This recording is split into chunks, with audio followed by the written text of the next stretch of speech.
Welcome to episode 129 of the Wellness Woman podcast. I am so excited to be here today as I speak to a really powerful woman.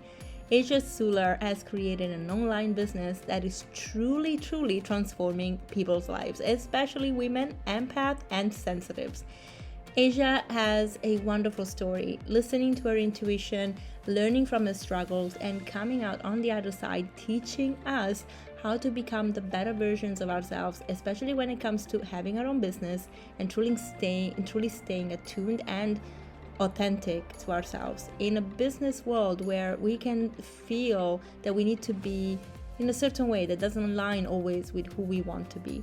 So I am really excited about this conversation because I really thought about all the women listening to the podcast and wanting to have their own business and struggling with starting because of the construct and all the things that this world teaches us.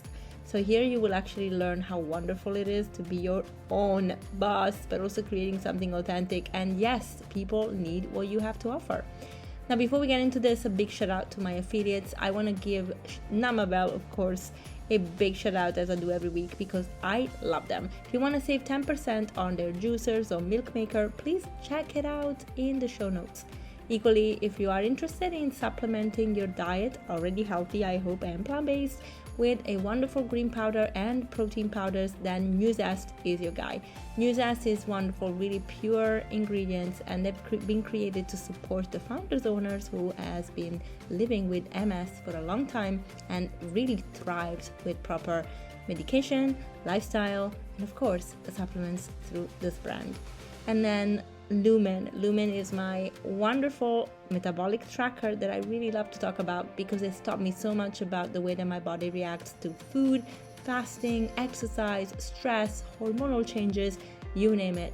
I have so much to share about that. I need to do a podcast and another episode on my YouTube for this because it's so powerful. All right, guys, without further ado, if you want everything to learn about these brands, go into the show notes, but let's get going with my wonderful guest. Welcome, Asia. Hi, Asia. Welcome to the Wellness Woman podcast. I'm so excited to have you here today. How are you? Oh, I'm so good. Thank you for having me here. It's an honor. My pleasure. I have been following you for not too long, actually. I only found out about you maybe a month ago, and immediately I knew I had to have you on. I like your energy. I like the way you speak, very calmly and grounded. And I really like how you refer to yourself as an earth intuitive, but also a very conscious businesswoman. And the episode today, of course, will be about actually doing business in a conscious way so that we don't feel bad for actually being successful when we are empathic or sensitive, because I feel like there is a gap and a misunderstanding about success and who portrays the successful image versus who really should be and what it means. So before we get into that, though, for people that don't know you, would you just give a little introduction about your journey and how you got here and everything you created? Yeah, absolutely. So yeah, I call myself a teacher. I'm an author. I'm an earth intuitive. My journey in my career began with studying the plants and studying herbalism. And that began because I was diagnosed with a chronic incurable pain condition. Was told there was no recourse to my condition, and I ended up healing. And that experience, that rupture in my life, really drove me to what I call the altar of the living world or the green world, and wanting to study the way in which nature heals and the way in which the earth can give us templates for what a deeper, wider, more expansive kind of healing could look like. And so I began with studying herbalism, seeing clients, teaching people not only about plants, but what was more interesting to me and more exciting was teaching people how to connect to their own intuition so that they could become their own healers, how to learn how to speak with the plants, to work with the plants for your own healing or in a practice. And so a lot of my teaching ended up moving into this realm of more so empowering other sensitive people in the realms of their own self-healing and the development of their own intuition. And so that is really what I'm doing now, working with other sensitives to support them I now have a business course. I help other sensitives create and run their own businesses.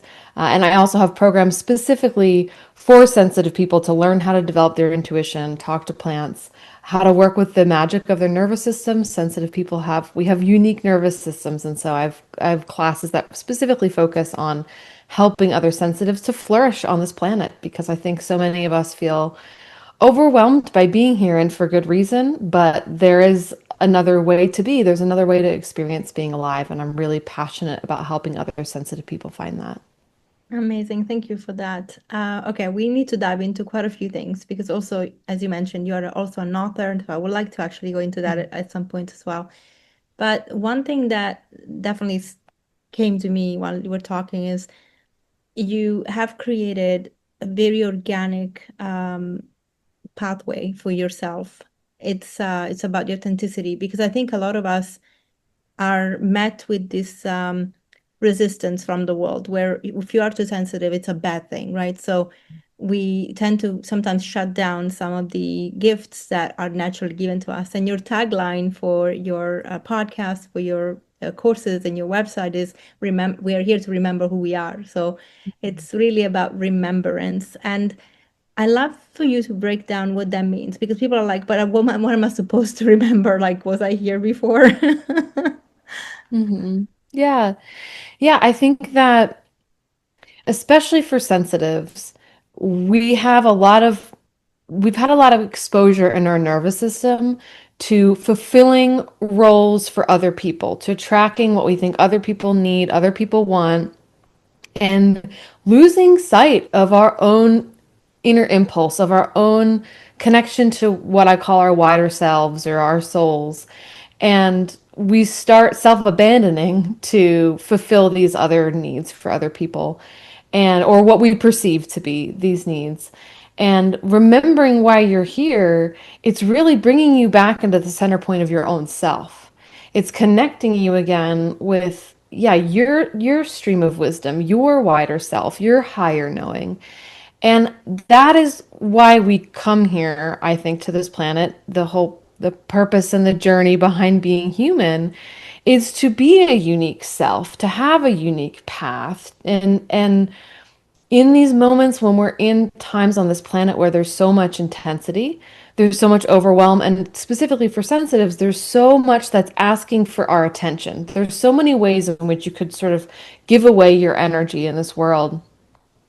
You know, that said, with all of that in mind, the antidote is remembering why you are here. The antidote is connecting to your own, most essential self and letting that guide you. And when you are able to be guided by that, you have endless energy for the things that you're meant to do in this world. You have clarity. You know how to make decisions. You know what to move towards and what to move away from. And I just am so passionate about helping people on this planet, but especially sensitives, remember that all of that is possible and remember that they are here for a reason and it's not just to drown in the intensity and the overwhelm of this world.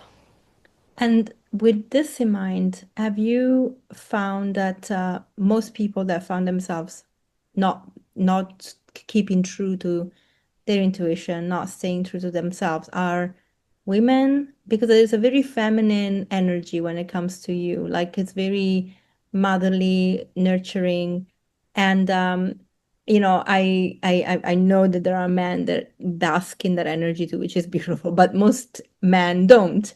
So I wonder if the people that are coming to you are mostly women. Yeah, definitely mostly women. Not 100% though. Definitely have other folks in my audience who are not women or don't identify as women.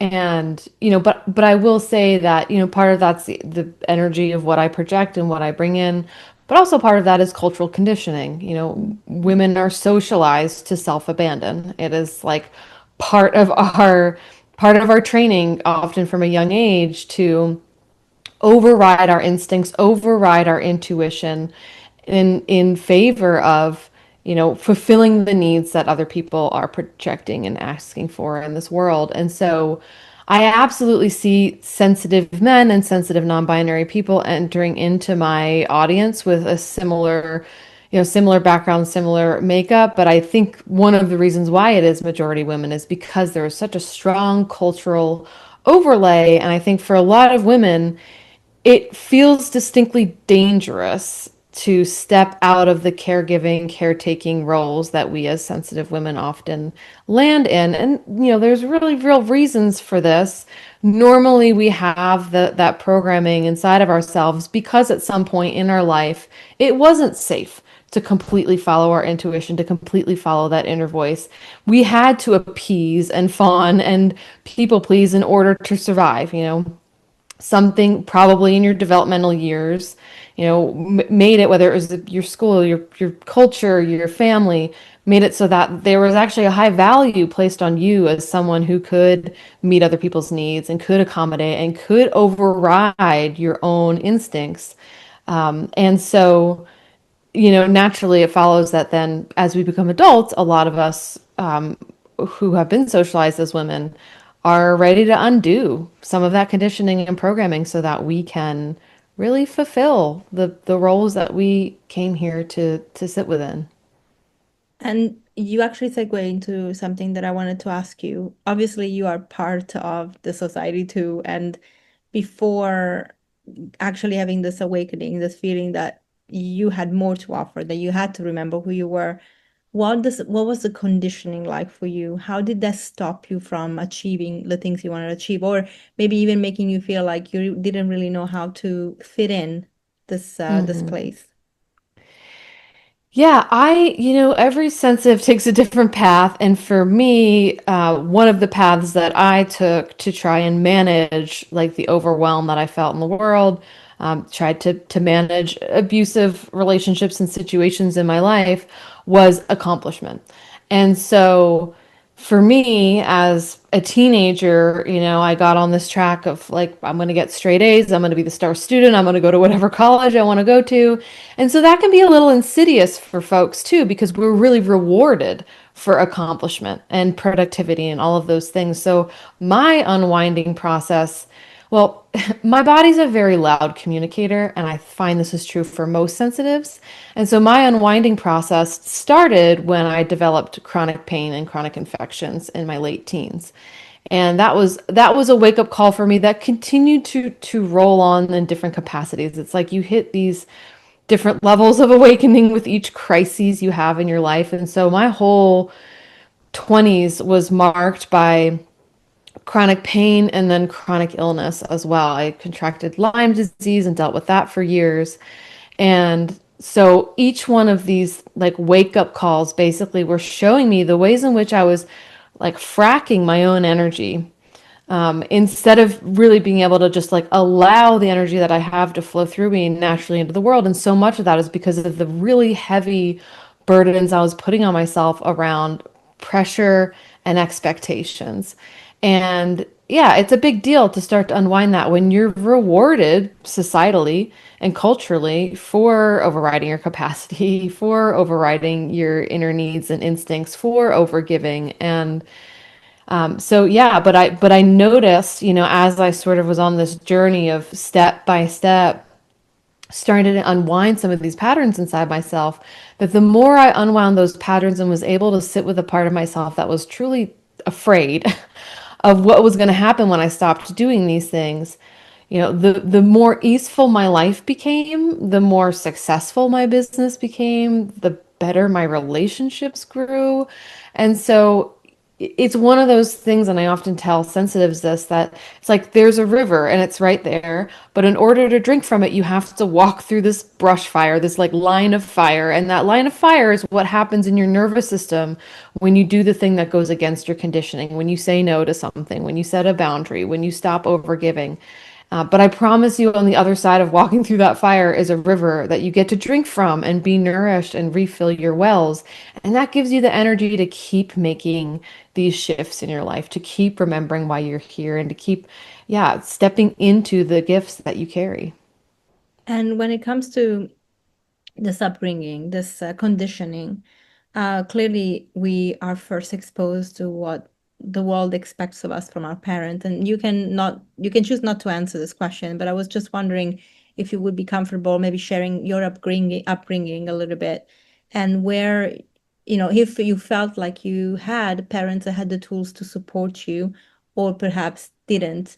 Because I feel like a lot of the audience perhaps can actually go back to that, because all of us obviously grew up with parents. Some of us were luckier than others when it came to our parents. Some parents were well catered to really promote certain behaviors and self-confidence, and really nurture that part of us that could stand on their own feet, and the others just didn't have them, didn't, because they, there's also ancestral trauma to take into consideration. There's a lot of stuff going on.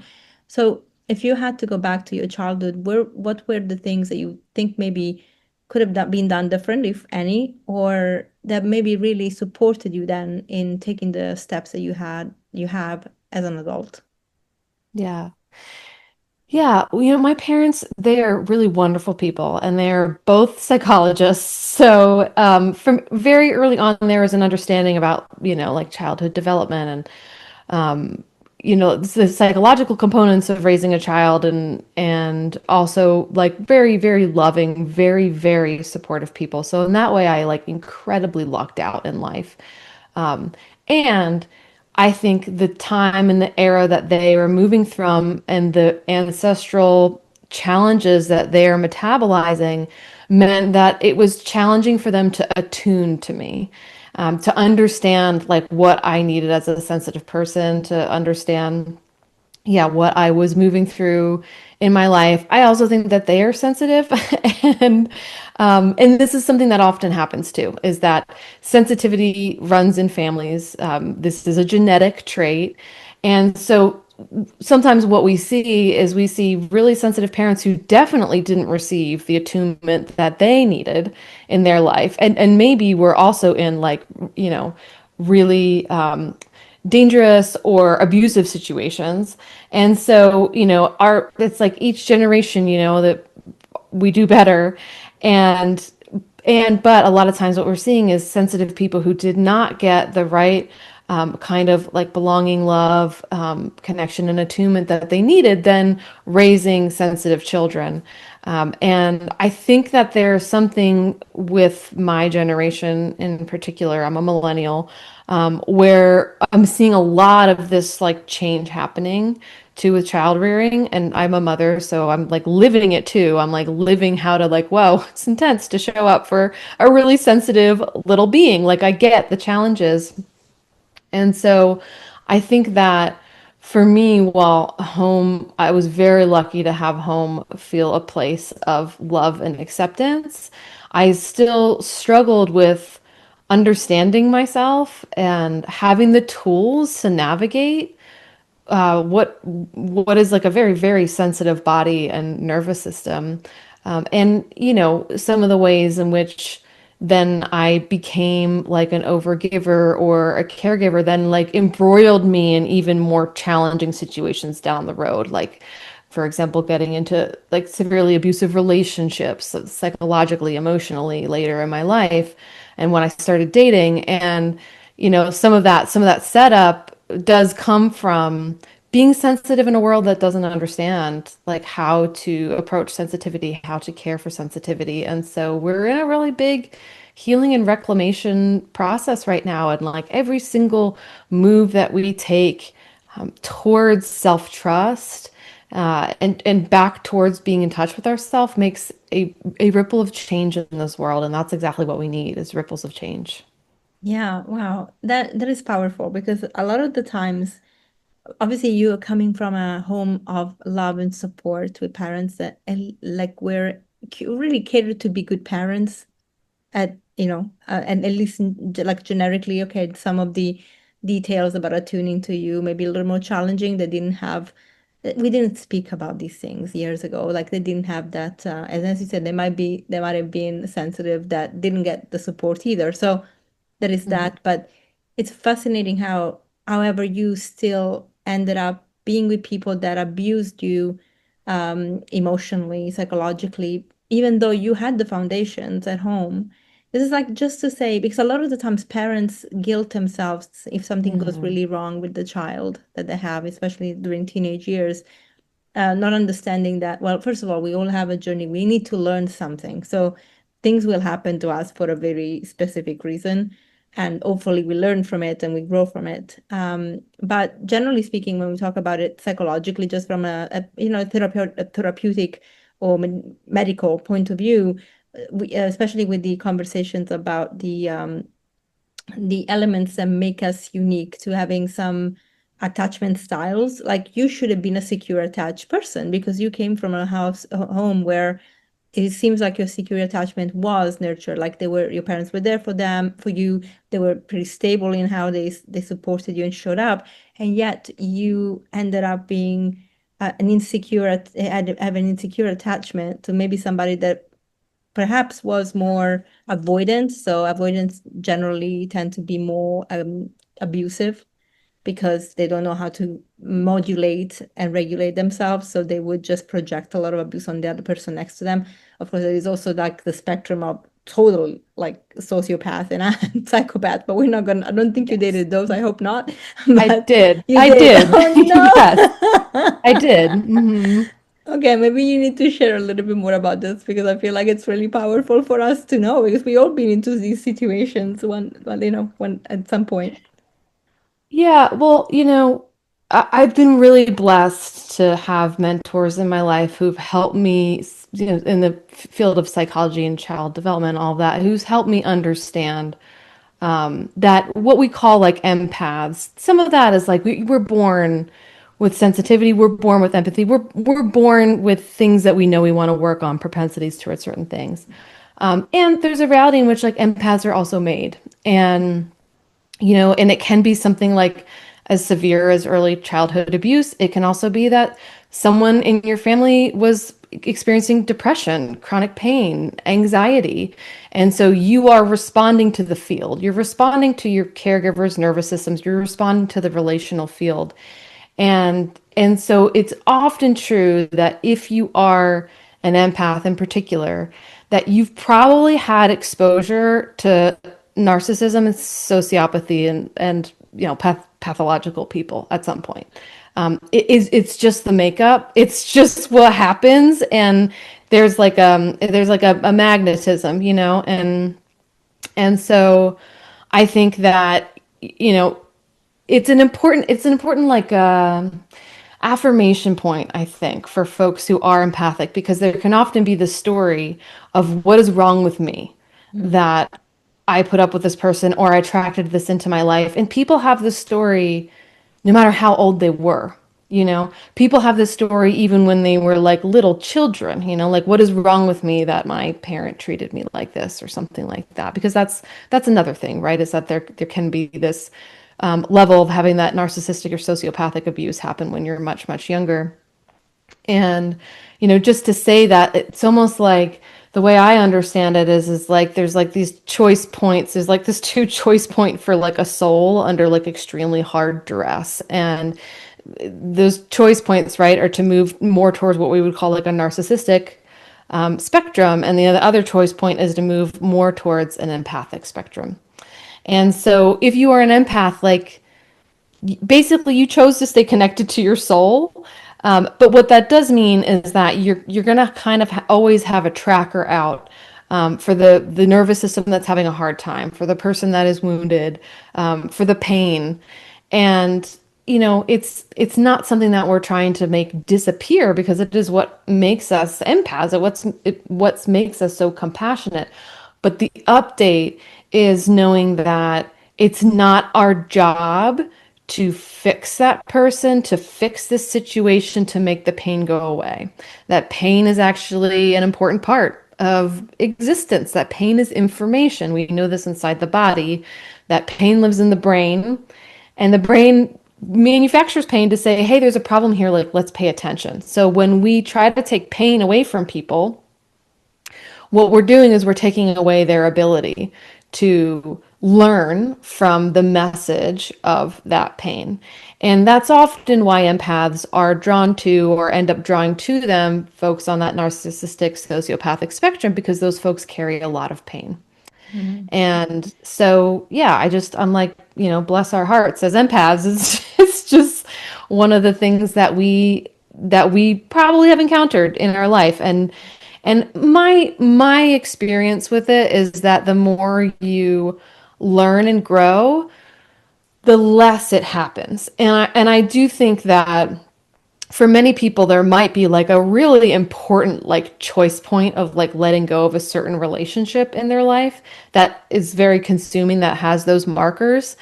But as time goes on, it'll be less like, wow, my whatever it is, my husband or my mom is a narcissist, and more like, oh wow, that person who walked into my class that day like totally tried to take over the whole class, but I like contained it and then they left. And so I think that's where we get to update that like these things might still happen. You're going to encounter these people. They will probably be drawn to you because you have such a bright light in this world, and that's what they need. They need more light to shine on them, to at least that's what they perceive they need to help their ego have more of a structure.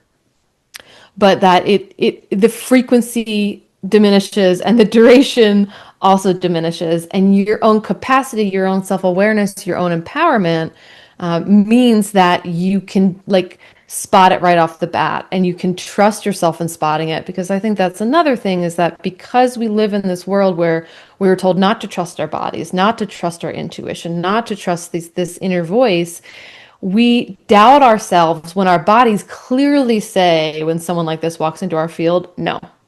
Like our bodies clearly communicate this, but we've been taught to be so distanced from our own bodies that we don't trust ourselves when those early warning bells go off. And so the more that you do this work too, the more you'll be able to really hear when your body's like, mm-mm, like stay away, dangerous territory. And that's pretty cool to get to the point where you can really feel like I can trust myself to make the decisions that are right for me.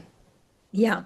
So if the people that are listening are probably like, okay, I thought this was going to be about business, but the reason why I was harping on this is that one of the traits of people that are more sensitive, they want to do good things, and they see business in a different way to the standard societal construct, is justice, is that the early foundations that we have in terms of personality, in terms of having boundaries. Because when it comes to being successful in business, and you hinted to this, you have to learn that boundaries are very important, because at some point you will have to say no, whether it's a person that is coming to your life and you have to be like, I don't want to partner with you. I don't want to do work with you. I don't even want you as a client. I've done that. I've just turned away clients because I was just like, this is going to end up being victim, and I'm going to be blamed for not for that person not succeeding. This is not going to work. So, but when you don't know, and when you don't have those boundaries, and when you're still in that place where you feel not good enough, you aren't really attracting anything and everything. So there's no filtering system that eventually then hurts the people that even want to do business. So I hear a lot of women, especially, going like, yeah, I don't know. I'm just not a business person. And I'm like, can you explain to me what being a business person means? So, because what does it mean? So can we just give, actually, if you could, first of all, maybe give the explanation of what a business person is in this um, matrix that we live in, like by definition of the world, and then what you have learned that being in business means, and what actually being a business person, woman, means actually. Yeah. Well, I think I never thought I was a business person either. Never in a million years did I think I would start a business. And I think it's because of this archetype that we're kind of shown, that being a business means creating this corporation that's extractive, creating some sort of like, hungry entity that extracts from people, and that is, the bottom line is money. And that has been what's like a lot of the businesses that run our world have looked like. And so I get why people have that perception. I get why I had that perception. And like what this actually means, starting a business, is it's about using your creativity and your life force and having a channel for that into the world, where not only can your energy flow into the world, but energy can flow directly back to you. And so it's like about removing like the middleman, which, sometimes can be helpful for us, if we need a little bit more of that structure, or we're trying to reach people. But the ability of like giving, like, how I would call it, it's like getting rid of the part of you that's like, oh, I need permission first to do this, or I need like, yeah, I need like to be authenticated by something outside of myself. And being a business owner, being an entrepreneur is really you stepping into like, I deserve to exist. No one has to authenticate me in order to exist. And I have the interest, the energy, and the drive to, put myself out there in the world and have energy flow back to me. And yes, there's things you're going to have to figure out in terms of like systems, of like how do people give you money? What are you offering? And it can be really empowering, especially for women, especially for sensitives. And what we're seeing right now in the world is this dissolving of a lot of the structure that I even grew up with. Like, I think I never envisioned myself as a business person because this template didn't exist Mm. when I was a child. Like the internet didn't exist when I was born. And so those kinds of things, it's like so much is changing so rapidly that even people I know who, had very secure corporate jobs working for other businesses, now their jobs are on the line, mostly because of AI. And we have no idea what's going to happen in the next handful of years with that. But for me, starting your own business it's almost like it's this process of like investing in yourself and also investing in a certain level of, or I should say, a different kind of security of like, okay, I want to build security with myself. And there's no like right or wrong. Like, it's beautiful to also build security with a company or with an organization that you really believe in, that you want to work for, that really feeds your life.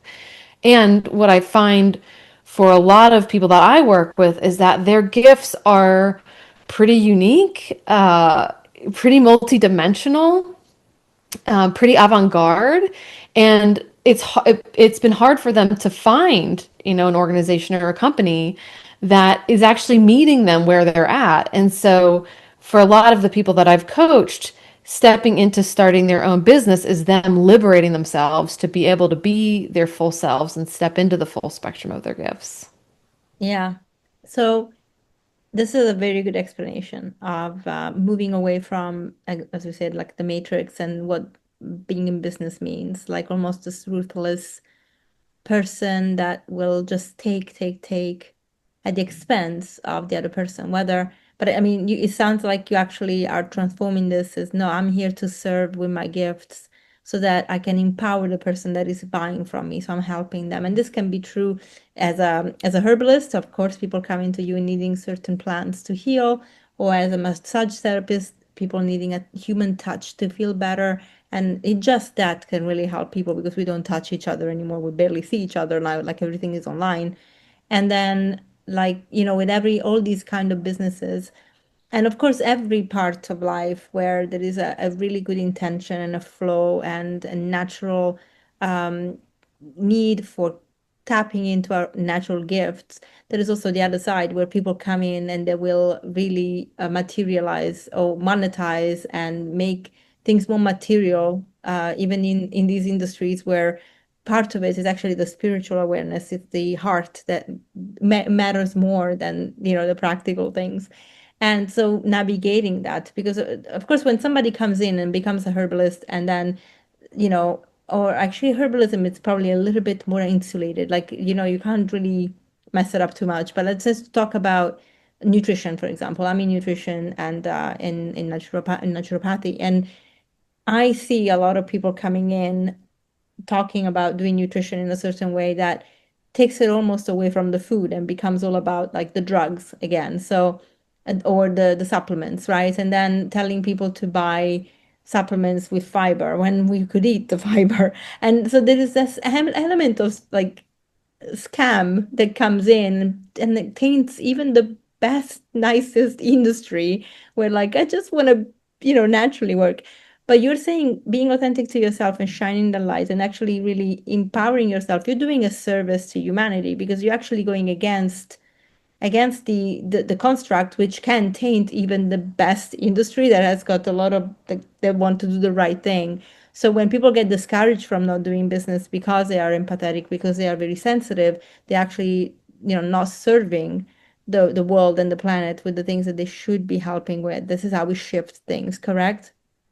Absolutely. I mean, in a world marked by what we perceive as insensitivity, right? Like sensitives are here to change the game. Sensitives are here to like reincarnate the way business is done. And so like we need that template. We really need that template in this world. That's why I want to see more sensitive people as entrepreneurs and in business because that does shift, it changes the game, and that's what this world desperately needs.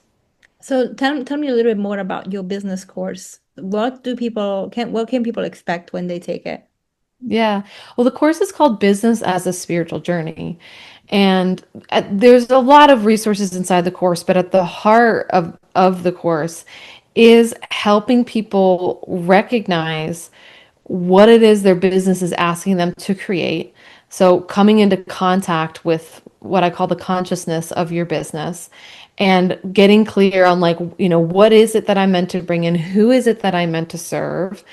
And understanding and starting to reframe the roadblocks. So everyone comes up against roadblocks in building a business. I didn't start a business and was just like immediately successful or like, like running through the daisies and relaxing in a hammock or whatever. It was hard. It was really hard. And there were years there where I've literally had like a bad relationship with my business where I felt like my business was something that like took from me, was extractive from me, was like, yeah, it was almost like this like abusive relationship with my own business.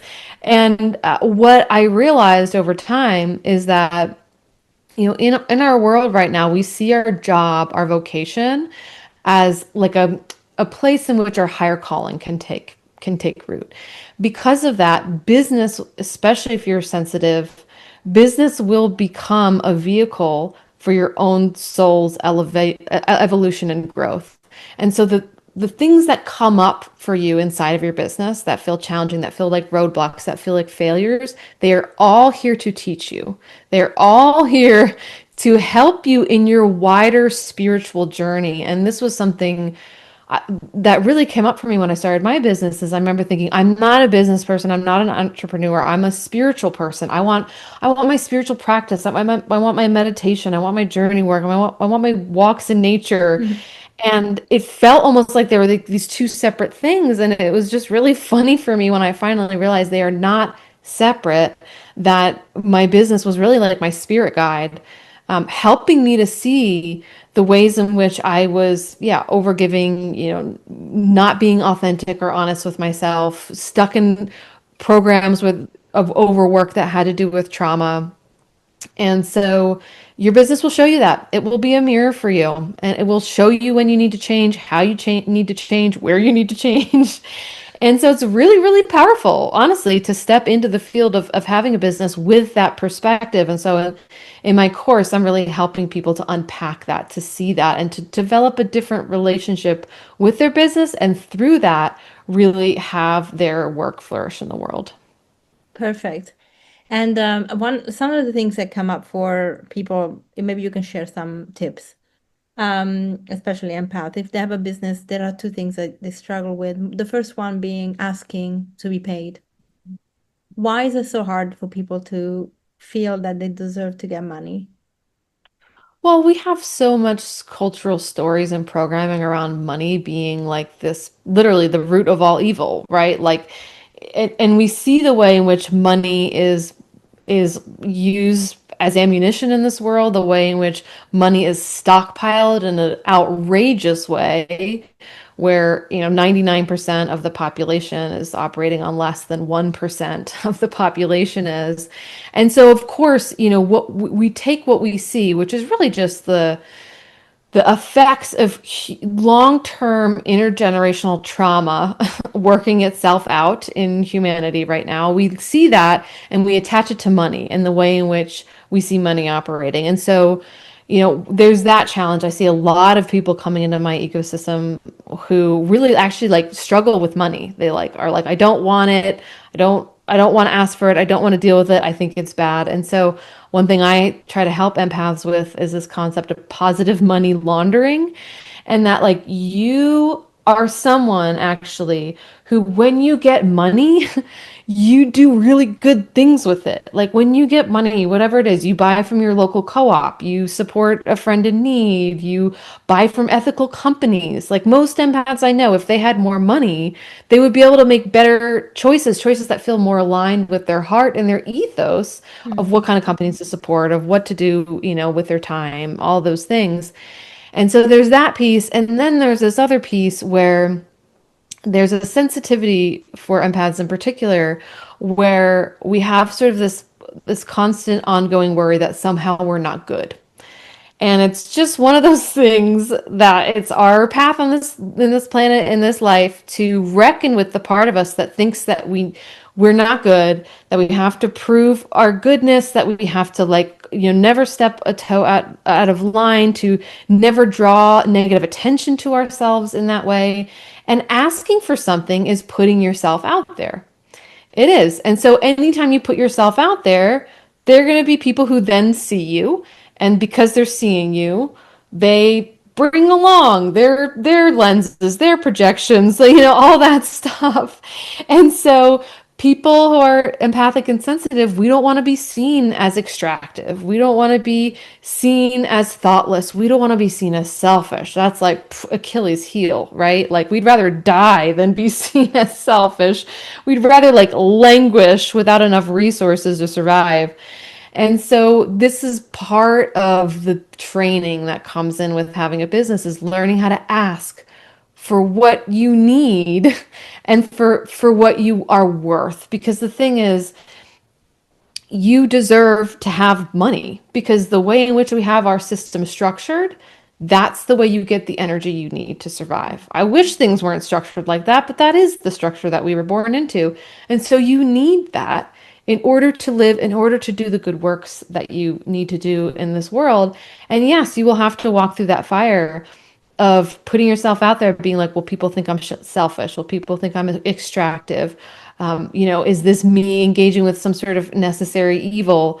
And working through those layers to realize that actually, as you do that work, you are not only changing your relationship to money, you're changing the imprint of money in this world, that it could be different than it is. And I want you to have money. I want someone like that who has those qualms, who has those issues, who's working through that stuff. Those are the people that I want to have more wealth and abundance in this world. Because when we have that kind of abundance, that's when we shift and transform everything. And I mean, there's literal studies done specifically about women, what happens when women have money, and how much of that money is recycled back into families and communities.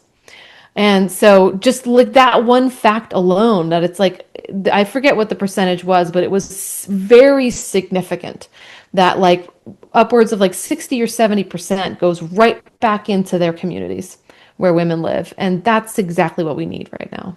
Yeah, yeah, versus the approach of, oh, I get money, I can get a big house, a big car, I can go on a big holiday. Like it's all about consumerism versus creation of the ripple effect. And the other thing that people struggle with, and I think maybe the answer is connected to this too, but it's marketing. So Hmm. marketing is like, oh, I don't like marketing. I don't like talking about myself. Like people can talk about others and support others until the cows come home, most of the time. But when if they have to talk about themselves, they just cannot. Hmm. What is your Hmm. advice there? You know, I think what reframe here can be helpful for sensitives, that people need to know that they can trust you. And in an in-person environment, you might be able to just be someone in the room, and people can feel your energy, people can suss you out, people can know that you're trustworthy, that you're compassionate, all those things. When you're online, you have to actually, you can't just be a body in a room because you're not in a room with people. And so if you're operating online in particular, but even if you're not, even if you're out in the world, right? Like you have to be able to talk about yourself in order to have a relationship. This is true in any relationship, right? Like it's not a relationship if you can't talk about yourself within that relationship. And that this is what we need to build trust with the people who are entering into our ecosystems, who are interested in our work, is we need to build relationship with them. And so you've probably noticed this if you're sensitive, that like you probably are really good at interviewing people. Like if you like are in a social setting, right? You might end up like asking someone you're talking to like 10 questions about their life. You know everything about, you know how, you know what time they wake up, you know what their job is, you know what their relationship with their mom is like. And then you realize by the end of 45 minutes that you haven't said anything about yourself. So as sensitives, we tend to be really good at being other focused, at turning the focus out. And that can actually be a really big boon for us when it comes to marketing eventually, because then you understand people, you understand their pain points, you know what they're going through, you empathize with them. That's huge. But people need to feel that you're a real person. And this is even more important as we have this rise of AI, that it's like your authenticity, you being a whole human, that's going to be the gold moving ahead on this planet at this time. And so, yeah, you need to be able to say, you know, what it is you're offering, who you are, to tell stories about your life. And all of this really is it is storytelling. We learn through stories. We know this, that it's something like upwards of like we are able to remember information 10 times better when it's in a story versus when someone just like tells us a fact. This is why storytelling has been at the heart of humanity since our inception. And so when you're marketing, you're telling stories about yourself. You're telling stories about your life. And yes, you are telling stories about people you've come into contact with, about your clients, all of that. But I think framing it in a relational way for sensitives is really helpful because we are built to want to relate. We are built to want to be in connection and in relationship. And so that's what you're doing when you're marketing and you're putting yourself out there and you're talking about yourself, is you're saying, I'm willing to build a relationship with you. I love that. And I think it's also part of it is you're not trying to scam anybody. You're being authentic, but also, you said you can relate to other people's when you listen to them, which is very important because a part of marketing, people think, oh yeah, also I'm not comfortable just talking about me, me, me. And it's like, no, you're not talking about you just because for the sake of it. You're talking about your experience to share that you can actually relate to the person that is listening to you because you're not going to be serving everybody. You're not going to be everybody's cup of tea. You're going to be okay with that. Some people might just dislike you because they do. Like Hmm. that's life. But you also are there to want to share and you can connect to the person that is actually attuning to you. You can also serve them by saying, I see you. This is your struggle, and this is what I can offer for you not to have the struggle. So marketing goes two ways, but we are taught that is that's like, the sleazy salesman Hmm. kind of speech, which is so unfair because again, it's not about that at all. I mean, maybe it has been. There are people that do it that way. Yes, I mean, of course there are. Like you can find a negative in anything in this world, but there's also so much positivity. And so marketing, as you said, storytelling and is talking about your experience to connect to others, not to just push what you want them to get, but rather share what you know that they need. Sometimes Yeah. before they even do. Sometimes they just have to recognize a word or a feeling and they're like, oh my gosh, it's exactly what I'm looking for. So I do resonate with that. Part of your business journey and your development has also been obviously as becoming an author, which is another Mhm. very hard thing to do. And I really hope one day you'll actually have a course to publish. I don't know if you already do, I didn't see it, but self-publish your own book because there's a difference obviously between getting a publisher and then self-publishing. Although to be fair, right now the publishing world has changed so much that we got to the point where people generally do their own work and then a publishing company would pick them up when they see that they're popular enough because Mhm. they don't want to invest into authors they don't know. But if you had to share with people that they really have this burning desire to create something, but they don't know where to start, what are your top three tips that helped you going from maybe just writing the journal to writing a book? Yeah. Yeah, well, you can often recognize inside of yourself when there's some sort of like press or urge, and where people do get caught or stuck is that they want it to come out perfect. They want it to come out complete. My book, my first book, it took me 10 years, and it wasn't me actively writing that whole time, but 10 years ago was when 10 years before it published was when I really felt the press inside of myself to start a book. And I wasn't sure completely what it was going to be about. I didn't have the overall framework. I knew the stories that were going to be in it. I started collecting those stories. And what really changed the game for me was making the decision to touch the book every day. And so for me, it started out with just half an hour a day of like half an hour a day. I'm just going to sit down and I'm going to blah, just like Anne Lamott talks about the shitty first draft. It's like, it's just like, get it down. And so it started with just half an hour a day, keeping that appointment with myself. And then that was probably like the first year. And then I upped it to an hour a day. And then I got up to like 3 hours a day when I was really working hard on this book. And so that consistency and that commitment is so much more important than inspiration. It's so much more important than perfection.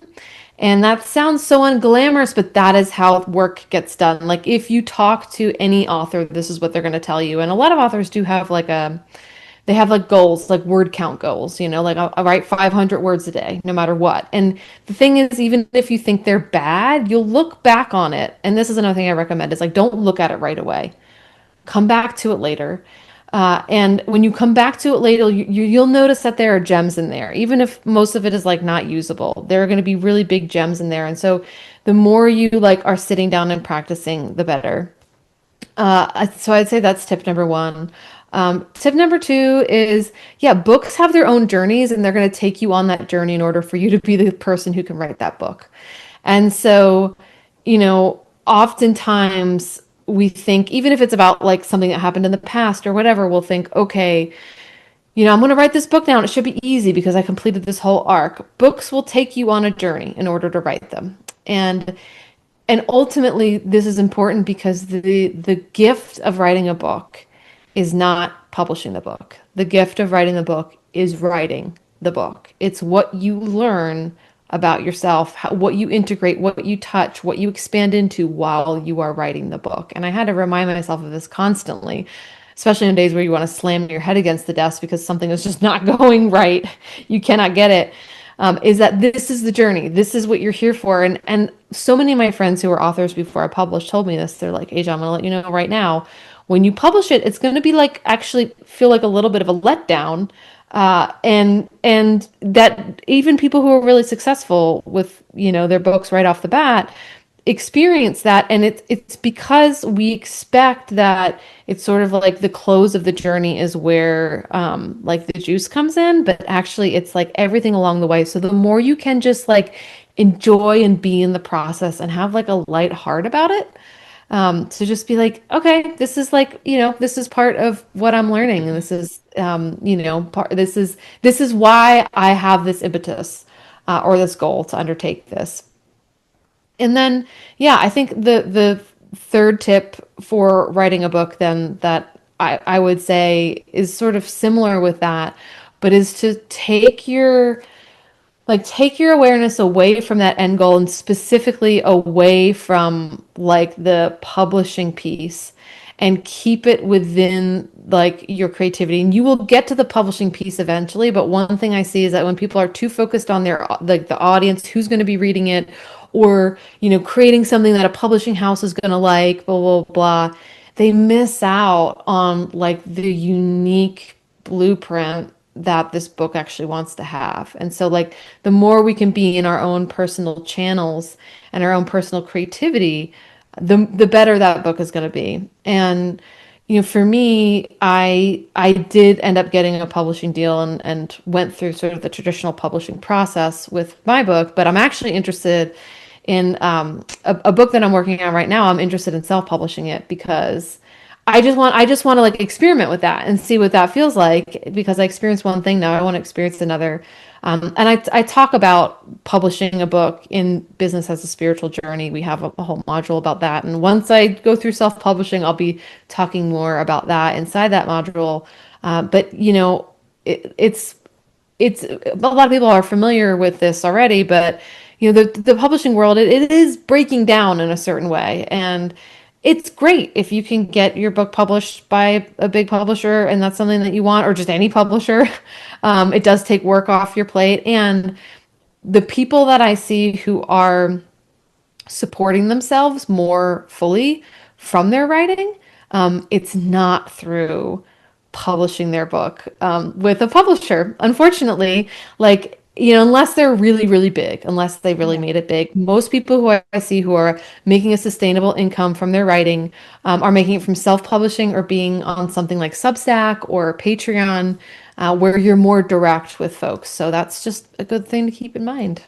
Yeah, definitely, because it really just takes you away from that rejection. And sometimes it's got nothing to do with the person that is writing. It's got Yeah. just to do with the fact that, you know, the publishing houses are losing money now, so they're like, we need to be really careful with who we invest in. So they will always go for the same kind of writers, and they will definitely want to stay with the big sellers because they know this is why a lot of writers actually are doing more sequels of everything, whether it's science or fiction.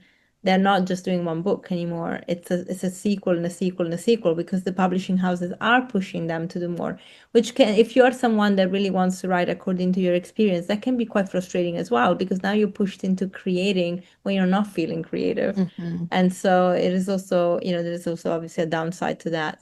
But okay, brilliant. So the book is actually part of the business course. I know I've seen the podcast on there, like on the outline. I missed the book somehow, but what I meant by book course though is not so much what's in the module for business, but rather I did this when I published my first book because I was at IIN and I had one lady that took it upon herself to actually create this course, and within a month we published because we had these action points week by week, and I just feel like I've been trying to do another book for forever, and I'm like, okay, it's just not happening. Like I would love a course like that where there is that accountability, people coming together, and like within a month, you just Gotcha. have something that resembles a book, whether you're ready for it or Yeah. not. And so these are the courses that I think a lot of us who are it just need a bit of structure for some things Mhm. will really benefit from. But because I love so much how you talk and teach and share in videos, I think actually you could nail that one. Oh, So thank maybe you. you're I'm gonna put that welcome. idea in my back pocket for Yes, sure. please. And yeah, so right now I know we're running out of time, but I just want to end with you sharing a little bit more how people can get in touch with you and follow you, and everything will be in the show notes.